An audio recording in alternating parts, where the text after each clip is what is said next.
একটি ছেলেকে তার গার্লফ্রেন্ড প্রশ্ন করলো, তুমি তোমার মাকে কতখানি ভালোবাসো? তখন ছেলেটি বলল, আমি আমার নিজের জীবনের থেকেও বেশি ভালোবাসি। তখন গার্লফ্রেন্ড বলল, যখন তোমার মা বৃদ্ধ হয়ে যাবে তখন কেমন ভালোবাসবে? তখন ছেলেটি তার পকেট থেকে চকচকে একটি 1000 টাকার নোট বের করলো আর জিজ্ঞেস করলো, এর মূল্য কত?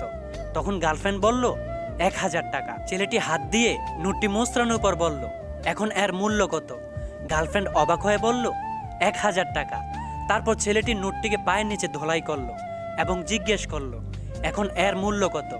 গার্লফ্রেন্ড একটু বিরক্ত হয়ে বলল, 1000 টাকা। তখন ছেলেটি বলল, আমার মাও আমার কাছে এই 1000 টাকার মতোই।